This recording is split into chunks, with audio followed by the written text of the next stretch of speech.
I'm Fiona Cornforth. I live on Ngunnawal Ngambri country, but I'm from Gimoy. I was born in Cairns in far north Queensland. My mob of Shelburne Bay, which is on the far northeast Cape. We are the Wuthathi peoples. We're known as the White Sand peoples. I'm a custodian, a proud custodian of that country. And I've got roots also in the Torres Strait, so Zenadkes to islands there. My mob are Sedans, Drummonds and Raymonds, and we find ourselves all over the country these days. And on my dad's side, there's a bit of English, Irish and German heritage there. I am the Chief Executive Officer at the Aboriginal and Torres Strait Islander Healing Foundation.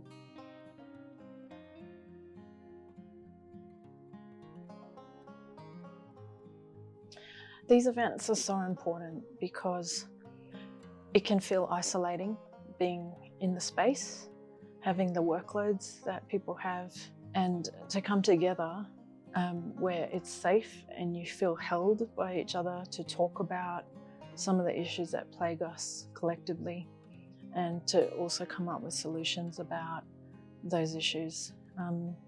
There's a power in us coming together as a solid unit, undertaking really important work across the country. And that's the sense I get, particularly working in a pandemic. Coming together is so important to talk about how we continue to have the impact we have, but bring everybody else along so that we're all having that impact together.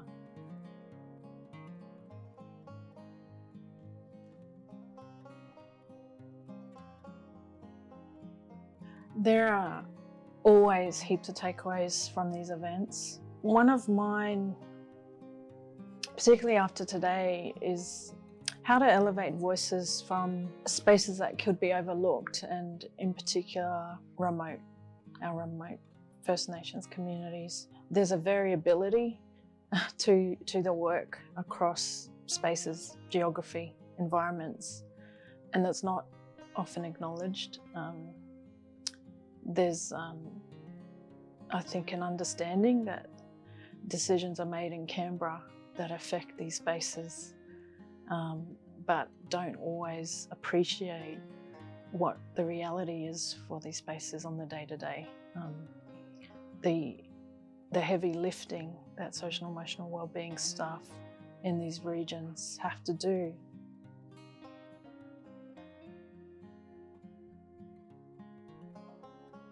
On their own and without a lot of the other services, policymakers, program designers on board and sharing the workload,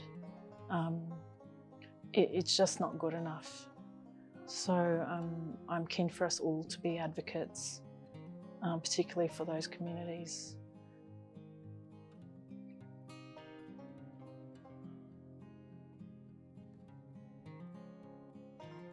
One of the big themes that always floats to the surface is the fact that the work's underappreciated and undervalued. I'd also go as far as to say that the workforce are relied upon to be volunteers, to make as much money as you should make in your first job in your career. When they're undertaking the most critical jobs. They are literally keeping people alive, yet it is not revered, respected, valued and appreciated. And it absolutely needs to be. The survey results that Nacho have presented that talk about what you bring to the job to keep people alive is your lived experience and your cultural expertise. Two big things that aren't remunerated, that aren't seen and not responded to, but make up the most critical skills and knowledge that support our mob who are in distress. So mainstream organisations, governments need to understand that it's a specialised workforce that's doing a hell of a job if people are going, if there's going to be a succession plan, if more community mob are going to stand up, put their hands up for these jobs, then they've got to know that they're jobs that are supported adequately from those policymakers, from those program designers, and from the people who fund these really critical services.